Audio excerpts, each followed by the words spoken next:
Patchy right here. Little change of scenery. How does it feel? First UFC fight week, a couple days into the week. A little bit different than other things you've experienced? Yeah, it's a little different. It's pretty. It's not. I mean, I've been in Tatiana's fight week for. I was just there for her world title fight, which is even a lot more than this. So, I kind of see it from like afar, but now being like doing it myself, it's a lot different than let's say my last couple. Like the Bellator fight weeks and of the past. The experience that I have. Yeah, and having that big period of time where you weren't fighting, you weren't active, you were waiting for a fight, and then all of a sudden, like snap of the fingers, you're on the UFC roster, you have a fight booked already. What has this last couple of weeks been like for you? And just the excitement level, too. You've gotten a lot of a good reception online. It's been really good, honestly. Not having a fight, that's why I wanted to stay ready. Like, I stayed ready for a whole year, I had 2 fights canceled. I ended up going to Dubai and beating up the one champion and grappling for, just to do anything, just to stay busy. So it was like, super exciting when we got the call. And then like my coaches, they're super, they're pumped and thrilled because, obviously the UFC is the biggest organization in the world. So it was the perfect timing to accept a fight. And my weight had already been in check. Everything was already, all the boxes were checked. So it happened overnight, and I'm just blessed to honestly be here now. Yeah, and kind of going off that, I mean, you've never lacked motivation. I think a lot of people consider you one of the best bantamweights in the world, regardless of where you fought. So I'm curious, though, for you, as being able to associate your name with the UFC, does that unlock something in you as well? Like, is there an extra fire now, motivation for you? Yeah, I feel I've always just been motivated to finish and to be on this, like I'm a killer in there, I don't really take steps back. I try to hunt people and finish them. So it just lit more fire to kind of do what I've already done. I was 11-0 as an amateur, finished everyone. 20-1 as a pro, finished freaking everyone. And now I have this new run, start over right now in the UFC. And I'm going to start by finishing them all, Yeah, and your debut, you're coming in fighting the number 10 guy, Mario Bautista. When you envisioned yourself going to the UFC, when you started to have those thoughts, I guess, where did you think they were going to match you in the division? Like, is this kind of what you expected? Did you think you were going to get thrown right at the top? Or I guess, are you happy with the number 10 for your debut? Yeah, I'm grateful for, obviously being out of fighting. I'm grateful for anything right now, to fight. I think I'm one of the most decorative world champions, being a 3-time world champion at 20-1 with 15 finishes.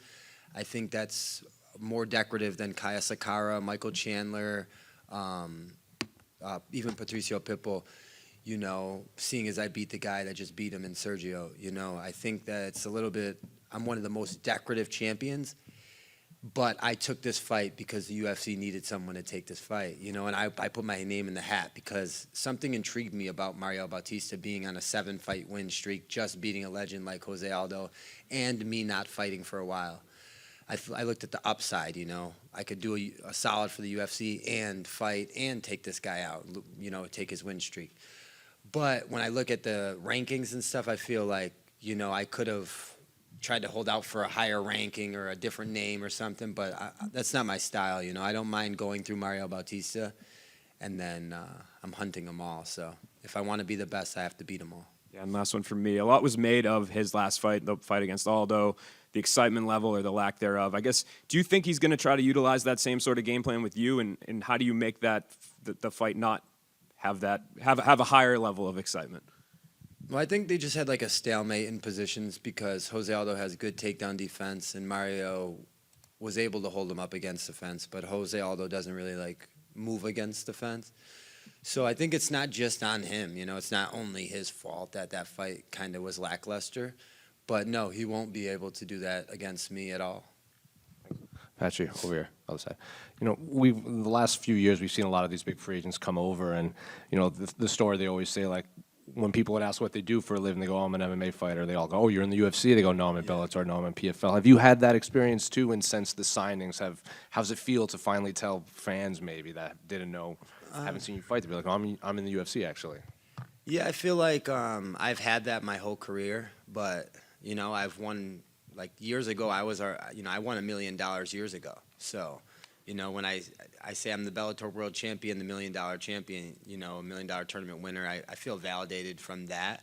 But now being in the UFC, you know, it clears like a lot for like the casual fans that don't know the, you know, the layers of promotions and stuff. So it's like, it is something, yes, I really like to check off my box. And now when I tell people about MMA, I could just tell them that I'm in the #1 promotion in the world, and it's the UFC. To kind of go off that diehard remark you made, I feel like, you know, when Chandler came over, people were just kind of happy that he got the opportunity after like a decade plus in Bellator. Same for MVP, and you know, Kayla had this history with the double gold medals. But I feel like the diehard fans have been extremely excited for you specifically because you're in your prime and Yeah. you were the reigning champion. If you felt like you're the diehard fans, like this is the fight that they've been wanting to see. Well, bro, because out of everyone that's ever come over, I'm 31 years old, and I'm 20-1 with a very, very close split decision. I mean, close decision loss. I mean, I could be 21-0, one round removed. You know, I'm in my prime. I have like an 80% finish rate, and the last 5 guys I fought have like a record of like 120-15. You know, that's like, you know, like crazy amount of experience that they have and crazy good names. You know, so I feel like I'm one of the most hyped prospects that ever had come over. But maybe if the promotion didn't sell and all this stuff, I don't even know if I would have been able to get out to come over. You know what I mean? So, like, I guess, like, everything just worked out for a reason. And I belong in the UFC. You know, I am among, if not, I truly, full-heartedly believe I'm the best bantamweight in the world. And I need to be in the UFC to prove that. So I'm happy to have the diehards, you know, like the support and stuff, but I'm looking forward just to proving it on Saturday why the people support me, why I'm as, you know, touted as I am. Well, you just said the record of your previous opponents was like that astronomical number, but I even like the first media day you did when they announced it, I think someone was even like, "Oh, now you get to fight the best fighters in the world." And is any part of you like, "Well, I have been. It's just it wasn't." Bro, I've already been doing that. Magomedov, who I've beaten twice and finished, has wins over Yan. Bandejas, who I finished in a minute, has wins over Merab. You know, like, much respect, though, to them guys. But I'm saying I've been fighting. Kyoji Horiguchi fought for the UFC world title. He's 7-1. Sergio Pettis, I fought him at his prime. You know, he was in the UFC at 23. I fought him at 30, coming off a 7-year win streak, and he just beat Patricio Pitbull, you know. So, like, and I'm finishing these guys. Rufian Stotts, 19-1, 2-time national champion, knocked him out in a minute, like, you know. So these guys, only other losses to Merab. They're all sleepers with really, really good names and records, but I don't have a lot of, like, validation for beating these guys. So when I go fight Mario Bautista on Saturday, I don't think it's a step up. I think maybe he's as good as the last 5 guys I've had, or maybe he's not. I don't even think he beats all them. But I know that it'll validate my career when I finish him on Saturday. And just last one for me, you know, given how Mario's last fight went, like fair or not, like fans, he's not the fans' favorite fighter right now. They're kind of maybe hoping someone beats him. So facing someone like Mario, plus being on the undercard of the bantamweight title fight, all the timeline, is it just could this have gone any better for your UFC debut? Yeah, like, I'm a surgeon, not just in grappling, but like the moves I make, and I thought really thoroughly about taking this fight and what it will do to me. I needed to be on this card to be around Sean O'Malley and to be around Merab and to be around this world title fight. I need to smell that. I need to see it. I need to know, you know, I need to know what it's about. You know, I need my head right here. I wasn't going to watch this from home. Like, hell no. I got an opportunity to be here, and I got an opportunity to take this guy's win streak, and that's what I came here for. So 100%, you know, I'm looking through Mario Bautista and the opportunities that it gives me on Saturday night, and I needed to be here for it, you know. Patchy right here. You've been extremely active throughout your entire career, but this is actually the longest layoff you've ever had coming into a fight. Do you feel like that extra time off was crucial looking back on it for preparation, or do you feel like it just delayed the inevitable?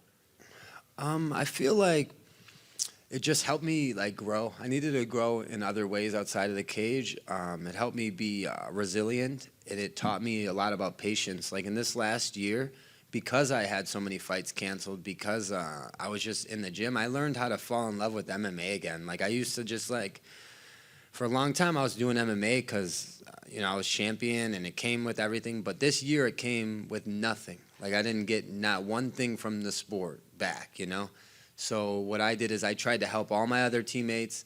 I tried to just be in camp and try to help as many people as I can, the Dan Iges, the Julian Arosas, the Stan Mans, the Kobe Fairs, all my training partners. I tried to help them while they were Jeremy Kennedy, while they were getting ready, and all my jiu-jitsu buddies too, like the 10th Planet guys, Andy Varala, Brady, Spence, Adam, like all those guys. I just helped my teammates, and in this last year, I just fell in love with training. So I feel like I was dangerous like a year ago, but I'm like 2-3 times more dangerous right now. So you've been on the side of the journey that Tatiana is currently on many times before, along with her. How much has she helped you acclimate and prepare for this moment? She's helped me a lot, from everything at home to everything we do on the daily. I train with her. I drive home from training with her. I eat my food with her. I lay my head down with her. So it's she motivates me, and I spent weeks with her in Australia, and then we had come home and just took a little time off from training, and then maybe a week or two, because her knee and stuff, and we just kind of hung out, and then just got right back to it. And she's been in the gym lately too, so it's she's right there training, sparring, doing everything she can to become the best as well. So it's very motivating for me to have the support. Patchy, right over here. I know that you come from a place not too far from here, upstate New York, and a couple weeks ago you posted a picture of your family saying how you hadn't seen them in a little bit. Can you tell me, what a perfect timeline this week would look like? Would it be getting this victory and seeing your family, kind of where you come in this part of the country where you come from, something like that? Yeah, we're already over here, so just like I said, I can't pass this debut up. I made my Bellator debut against Ricky Bandejas. I was a humongous underdog, and I choked him out in 1 minute. All my family and friends were there. So now I make my UFC debut in New Jersey. All my family and friends are here. We're going to have a humongous feast on Friday night. I'll have 30 people out at dinner. And then I'm looking forward to Saturday, waking up, shaking out, and going out there and putting a masterclass on. And if it's not a masterclass, I don't care. I will go to war with this kid all day of the week. And one thing I know about you, too, is that you live by the motto, stay ready. You're always putting stuff like that on your Instagram. And I feel like it probably could have gotten tough to stay ready, right? Because you had nothing to look forward to, nothing lined up and stuff like that. So how hard was that to do, and how happy were you when you had finally gotten the call that you had something to prepare for? Yeah, I come from Extreme Couture, and I'm one of the main staples of our gym, aside from me, Strickland, Curtis, a few of these guys, these, and I'm always training. I don't believe in training camp. I don't believe in I spar I'm in training. I do everything, I'm always training. Like a fight camp, that's what I live my life like. So they said 3 weeks, but this is not 3 weeks. This is honestly months in advance that I've been training super, super hard for a moment. I knew something was about to pop, but I just didn't know what it was. And luckily, they called me. And last for me, yesterday you posted a video seeing some fans outside the hotel signing the UFC posters for the first time. Did that bring a little bit of, extra motivation or excitement? Was it kind of new beginnings that may have been exciting for you? No, I'm just super down to earth and humble, so I like to interact with anybody, man. I treat the doorman like he's just because I'm a world champion previously, made millions of dollars fighting, whatever. I don't look at anybody as I'm better than them. So the fans and stuff, man, I love to interact with them, or just follow them on social media, or take pictures, or just communicate and talk. I want them to know that I'm a super normal person as well, and I don't because I've been so good for so long, won 31 out of 32 fights over 11 years, and really had not much to make me a star and stuff. I feel like that's made me so grounded and humble. like among other people. You know what I mean? So it was super cool just to interact with them and to have the love, because there ain't never been no love like that at a Bellator event. Patchy, over here. You grew up having to sell your school lunch for $1, beating up another kid for $20. You used that money to buy groceries for your Quoted family. that?